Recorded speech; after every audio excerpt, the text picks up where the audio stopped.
வணக்கம் ஃப்ரெண்ட்ஸ். லட்சுமி அவர்களின் மோகத்திரையின் அத்தியாயம் 4. இறந்தவர்களுக்கு காலம் இறக்க கட்டி கொண்டு பார்க்கும் என்று அம்மா அடிக்கடி சொல்வதுண்டு. அது முற்றிலும் உண்மை என்பதை சிவராமன் உணர்ந்தான். மாயா அவனை விட்டு மாயமாகி ஒரு வருஷ காலம் ஒரு நொடி போல் மேகமாக மறைந்தோடி போயிற்று. முன்கூட்டி அவன் போட்ட திட்டப்படி குழந்தை மோகனை தன்னுடன் வீட்டில் வைத்து கொண்டு முத்தம்மாவிடம் குழந்தையையும் ஒப்படைத்துவிட்டு வேலைக்கு போய் வந்தான். முன்போல் மாயாவின் மறைவு மனதில் ஒரு பயங்கர துயரமாக அவனை வருத்தவில்லை. மோகனது மழலையில் ஓரளவு ஆறுதல் பெற முடிந்ததால் அந்த பேரிழப்பின் துக்கத்தை அவனால் இப்போது தாங்கிக் கொள்ள முடிந்தது. எங்கு திரும்பினாலும் அவளது நினைவு பரவி கொண்டு நின்று நெஞ்சை வருடுவது மட்டும் நிற்கவில்லை. குழந்தை மோகனது சிரிப்பில் அவன் கண்களில் தெரிந்த ஒளியில் தூரத்தை பார்க்கும்போது குழந்தையிடம் காணப்பட்ட அந்த சாயலில் அவன் மாயாவை பார்த்தான். அவள் சிரிப்பதை கேட்டான் வித்தென்று. குழந்தையின் முதுகை தழுவும் போது மாயாவின் கன்னங்களை வருடி விளையாடிய நினைவு வந்து நெஞ்சை கவ்விக்கொண்டது. முத்தம்மா மாற்றி பார்த்துவிடப் போகிறாளே என்று வெட்கத்துடன் கண்ணிமைகளை சுட்ட கண்ணீரை அடிக்கடி விழுங்கி கொண்டான். ஞாயிற்றுக்கிழமைகளில் அவன் தன் மகனை குளிப்பாட்டி உடை அணிவித்து மகிழ்ந்தான். முத்தம்மா தயாரித்து தந்த ஓட்ஸ் கஞ்சியில் பாலும் சர்க்கரையும் கலந்து தன் கையால் மகனுக்கு ஊட்டி திருப்தி அடைந்தான்.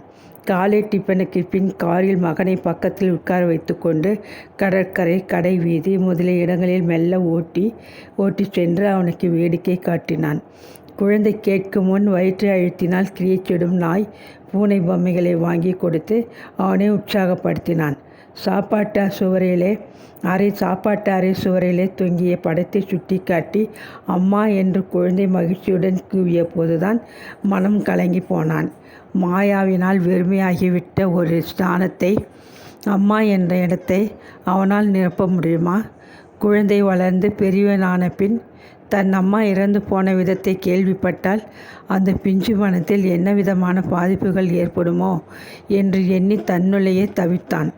அவனால் முடிய மட்டும் மோகனுக்கு எந்தவித குறையும் இன்றி வளர்த்து ஆளாக்க வேண்டும் என்ற ஆத்திரம் மிகுந்ததொரு பிடிவாத உணர்வு அவனை அடிக்கடி ஆட்டி படைத்து கொண்டிருந்தது. மோகன் எத்தனை படுத்தினாலும் கத்தி ரகளை செய்து தொல்லை கொடுத்தாலும் அவனால் ஓங்கி அதட்டவோ முதுகில் மெல்ல தட்டவோ மனம் இருக்கவில்லை. மாயா அவனை விரலால் கூட தொடமாட்டாள். அவன் செய்த விஷமங்களை வேடிக்கையாக ரசித்து மகிழ்ந்து கணவன் வீட்டுக்கு திரும்பிய போது கதையாக சொல்லி மகிழ்வாள். உயிரையே மகன் மேல் வைத்து கொண்டிருந்தாள். அந்த மகனை சொல்லாலேயோ செயலாலேயோ துன்பப்படுத்தினால் மாயாவின் ஆன்மாவுக்கு அமைதி இருக்காதே என்ற கவலை. அந்த ஞாயிற்றுக்கிழமை மகனை காலை உணவுக்கு பின் தன்னுடன் கூட அழைத்து சென்றான். காரை கடையோரமாக நிறுத்திவிட்டு மோகன் கேட்ட சாக்லேட்டுகளை வாங்கி தந்தான். அது என்று கல்லாப்பேட்டி அருகே இருந்த கண்ணாடி ஜாடியை குழந்தை சுட்டி காட்டிய போது சுருக்கென்று ஞாபகம் மனதை தைத்தது. ஜாடியிலிருந்து லாலிபாப் ஒன்றை வாங்கி காகிதத்தை உரித்து குழந்தை கையில் கொடுத்துவிட்டு காரை கடற்கரை ஓரமாக ஓட்டினான். நிழலான ஒரு இடத்தில் நிறுத்திவிட்டு மகனை தூக்கி கொண்டு சென்று பச்சை புல்வெளி மீது ஒரு மழை நிழலில் நிறுத்தினான். ஏதோ யோசனையுடன் கடலை சிறிது நேரம் நிறுத்திவிட்டு மகன் பக்கம் திரும்பிய போது அவன் ஒரு கணம் திடுக்குற்றான். மரத்தின் மீது ஒயிலாக சாய்ந்து கொண்டு லாலிபப்பை மோகன் சுவைத்த காட்சி நெஞ்சை வருடவே அவன் நினைவு மாயாவை இரண்டாவது முறையாக சந்தித்த போது நிகழ்ந்த அந்த சிறு சம்பவத்தை நோக்கி ஓடிவிட்டது. இரண்டாவது முறையாக அவன் அவளை அப்படிதான் சந்தித்தான். அம்மா கேட்ட முந்திரி பருப்பை வாங்கி வர கடை தெருவுக்கு வந்தவன் நடைபாதை ஓரத்திலே ஓங்கி வளர்ந்த ஒரு மரத்தின் நிழலில் அதன் மீது சாய்ந்தபடி அவள் நிற்பதை பின்பக்கத்திலிருந்து பார்த்தான். அம்முறை அவள் ஆரஞ்சு வண்ண வாயில் சேலையும் அதற்கேற்ற ரவிக்கியும் தலையில் சுமையாக கனகாம்பர பூவுமாக அவனது கற்பிணி ஓவியமாக நின்று கொண்டிருந்தாள். இடுப்பிலே ஒரு பெரிய அருக்கன் சட்டியில் மல்லிகை சாமான் பொட்டலங்களை வைத்து இடது கையில் தாங்கியபடி நின்றவளின் வலது கையில் ஒரு லாலிபப். சுற்றுமுற்றும் கள்ளத்தனமாக பார்த்துவிட்டு அதை வாயில் வைத்து சுவைத்து கொண்டு நின்றவள் முன் போய், நான் பயந்துட்டேன், ஹலோ என்றான்.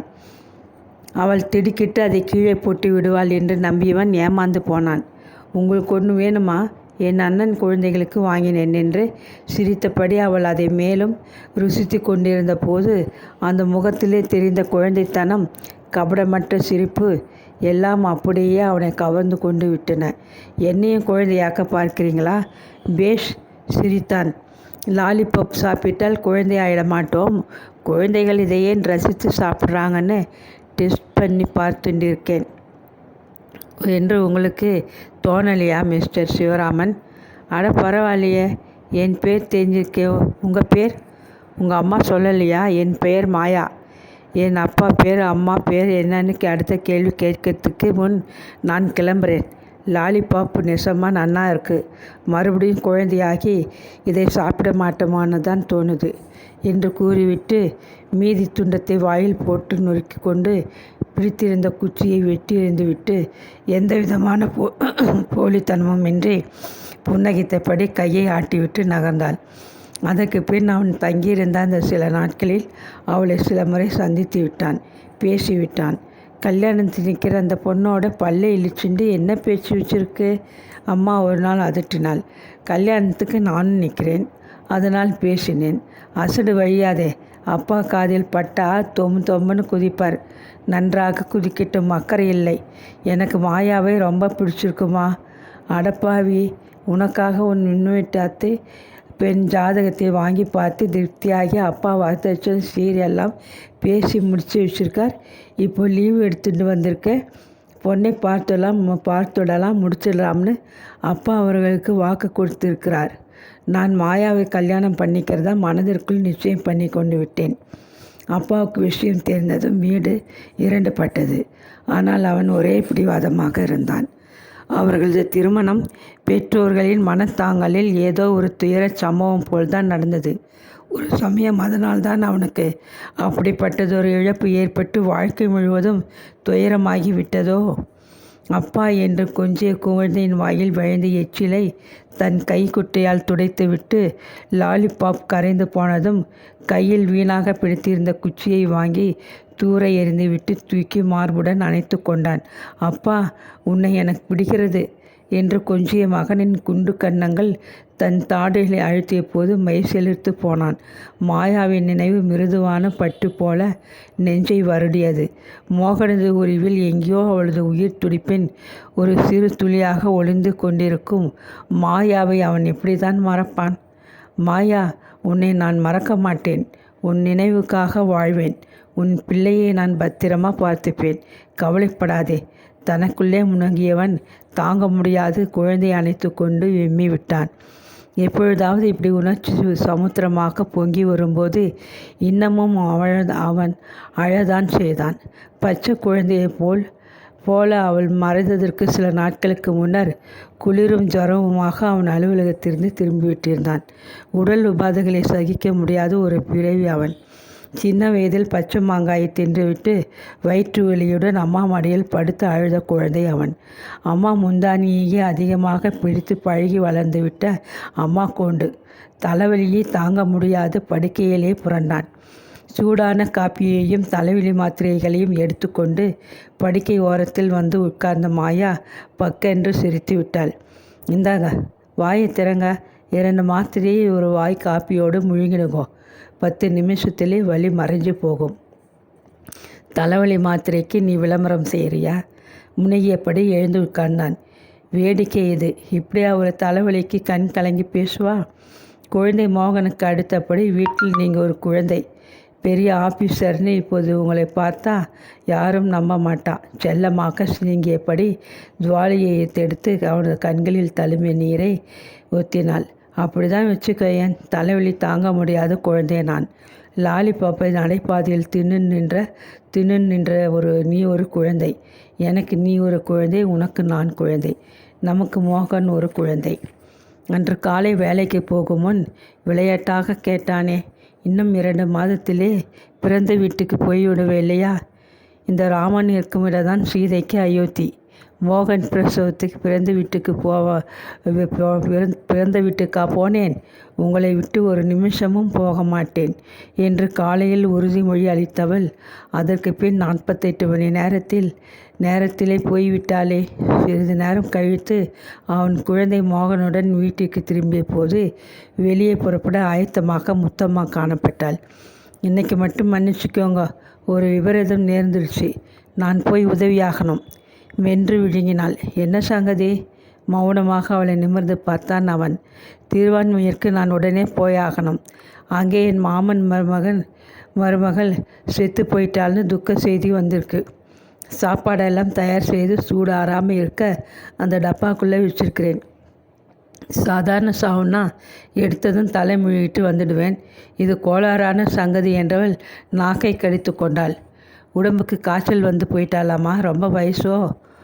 சின்ன பொண்ணு, கை குழந்தைக்காரி, புருஷனோட ஏதோ சண்டை, அதுக்குன்னு மூட்டை பூச்சி மருந்தை சாப்பிட்டுட்டு அவனுக்கு கேட்க பிடிக்கவில்லை. ஆனாலும் மௌனமாக இருந்தான். நேற்று காலையிலே போயிட்டாலாம். ஆனால் ஆஸ்பத்திரியில் தான். அவளை மேலே பேசவிட மனமின்றி, நீ போயாகணும் இல்லையா, சீக்கிரம் கிளம்பு என்றான். உடலை வீட்டுக்கு எடுத்துகிட்டு வந்துட்டாங்களாம், லேசில் கொடுக்கலையாம். அதோட மட்டுமா? பாவம், அந்த பிள்ளையாண்டன் மேலே வீணா இல்லாத கதையை ஊர்க்காரங்க கட்டி பேசுகிறாங்களாம். இத்தனையும் அவன் அனுபவித்து விட்டானே, மேலே அவளை பேச விடாது. சற்றென்று வாய்க்கதவை திறந்து வழிவிட்டு அவள் கையில் 10 ரூபாய் தாளை வைத்து அனுப்பிவிட்டான். மறக்க வேண்டும் என்று நினைத்த அந்த சோக நினைவை முத்தம்மா தன் அறியாமையால் தூண்டிவிட்டு போயிருந்தாள். அவளை நொந்து கொண்டு பயனில்லை. மாயா மறைந்து இத்தனை காலமாகியும் இன்னமும் இங்கும் அங்கும் அந்த குடியிருப்பு பகுதியில் அவனை சிலர் ஒரு மாதிரியாகத்தான் பார்க்கிறார்கள். மாயா தீ விபத்தினால் இறந்து போனாள். அந்த ஒரு கொடுமை போதாதா? அவள் இறந்த அன்று மாலையே அவனை பார்க்க வீட்டை தேடிக்கொண்டு ஒரு போலீஸ் அதிகாரி வந்துவிட்டார். சிவராமன் என்பது நீங்கள் தானே? நல்ல வேளை, அவனுடன் கூட துணையாக பக்கத்து வீட்டுக்காரர் சதாசிவம் இருந்தார். இன்னைக்கு இன்வெஸ்ட் நடக்கப் போகிறது. அதுக்கு முன்னாடியே சில விவரங்களை தான் குறிக்க வச்சுக்க விரும்புகிறேன். பின்னாடி சொந்தக்காரங்க சந்தேகங்களை எழுப்பினா நாங்கள் ரொம்ப சிரமப்பட வேண்டியிருக்கோம். பரிசீலனை செய்யணும்னு சில நேரங்களில் வம்பும் வழக்கம் வந்துடுறதாலே சதாசிவம் குறுக்கிட்டார். சார், மிஸ்டர் சிவராமன் ரொம்பவும் அதிர்ந்து போயிருக்கார். அந்த விபத்து நடந்தபோது அவர் இங்கே இருக்கவில்லை. நாங்கள் சிலர் அதுக்கு சாட்சியாக இருக்கோம். அவரது கம்பெனி டைரக்டரோடு அந்த நேரத்திலே அவர் இருந்தார் என்பதற்கு டைரக்டரும் தொழிற்சாலையில் உள்ள பல தொழிலாளரும் சாட்சி சொல்ல முடியும். இது விபத்து சார். அடுத்து பேசினார். நேரம், நடந்த விதம் எல்லாவற்றையும் கேட்டு குறித்து கொண்டு அவர் சென்று விட்டார். ஆனாலும் அதில் பொதிந்திருந்த அதனால் விளையக்கூடிய சந்தேகங்களை எண்ணிய போது அவன் அவமானத்திலும் துயரத்திலும் சுருண்டு போனான். அடுத்த நாள் நிகழ்ச்சி. பஞ்சாயத்தார் பரிசீலனை செய்து இன்வெஸ்டை முடித்ததும் மாயாவின் உடல் பிரேத பரிசோதனைக்கு அனுப்பப்பட்டது. சூரிய வெளிச்சத்தில் தான் பரிசோதனை செய்து முடிக்க வேண்டும் என்று சட்டம். அதனால் அன்று மாலை செய்யாது அவளை பிணக்கிடங்களிலேயே ஐஸ் துண்டுகளுடன் உறவாட விட்டிருந்தனர். அன்று இரவு அவனுக்கு பொட்டு தூக்கம் கிடையாது. படுக்கையில் குப்புறப்படுத்து கொண்டு அவனை விட்டு பிணக்கிடங்குக்குள் உறக்கத்தில் கொடுக்கும் மனைவியை எண்ணி எண்ணி அப்பப்பா அவன் பட்ட துயரம், அழுத அழுகை. அந்த பயங்கர நிகழ்ச்சியை மகனத்திற்குள்ளே நினைத்த போதே அவன் மேனியெல்லாம் நடுங்கியது. பிரேத பரிசோதனை செய்துவிட்டு உடலை தந்து விடுவாங்க, நாம் போய் பார்த்துக்கணும் என்று அவனை தள்ளி கொண்டு போனார் சதாசிவம். மாயாவை டாக்டர் கூறு போட போகிறாரா என்று எண்ணி ஓவென்று அலற முடியாத ஒரு அழுத்தமான துயரத்தில் மனம் கல்லாக வெடிக்க ஆஸ்பத்திரியில் அந்த பகுதியின் வாயிலில் அவனைப் போல துக்கத்துடன் காத்திருந்த உறவினர் கும்பலில் ஒருவனாக அவன் நின்றதை, நேரம் யுகமாக கனத்ததை ஆயுளில் மறக்கத்தான் முடியுமா? குறுக்கு நெடுக்கமாக ஓடிய ஆஸ்பத்திரி பையனிடம் அவன் எப்படி கெஞ்சினான். கொஞ்சம் பார்த்துக்கோ அப்பா, ரொம்ப சிதைச்சுடாமல் பேச முடியாமல் விம்மினான். சதாசிவம் தமக்கு தெரிந்த குட்டி டாக்டரிடம் ஏற்பாடு செய்து விட்டிருந்தார். மிஸ்டர் சிவராமன், கொஞ்சம் தைரியமாக இருங்கோ. எனக்கு தெரிஞ்சவங்க தான் போஸ்ட் மாஸ்டர் பண்ணுறாங்க. திரும்பி உடலை தரும்போது நன்னா கெட்டியாக தச்சு தர சொல்லியிருக்கேன். வாள் கொண்டு நெஞ்சை அறுப்பது போல் இருந்தது அவனுக்கு அதை கேட்க.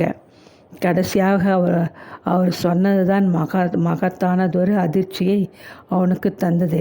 மிஸ்டர் சிவராமன், உடலை நம் வீட்டுக்கு எடுத்துக்கொண்டு போக முடியாது. ஏன் சார்? புதுசாக கட்டின காலனி அது. வீட்டுக்காரன் சம்மதிக்காத போனால்? வீட்டுக்காரன் வெளியூரில் இருக்கிறான். என் நண்பன்.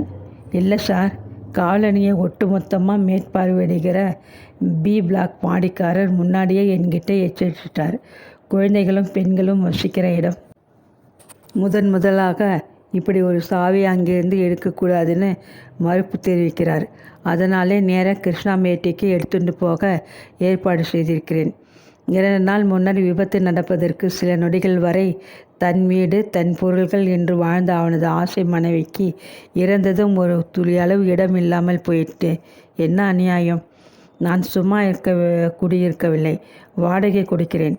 என் மனைவியின் உடல் கடைசியாக எங்கள் வீட்டிலிருந்து தான் புறப்படணும் என்று கூச்சலிட்டு சண்டை போட வேண்டுமென்று ஆவேசத்தில் துடித்தான்.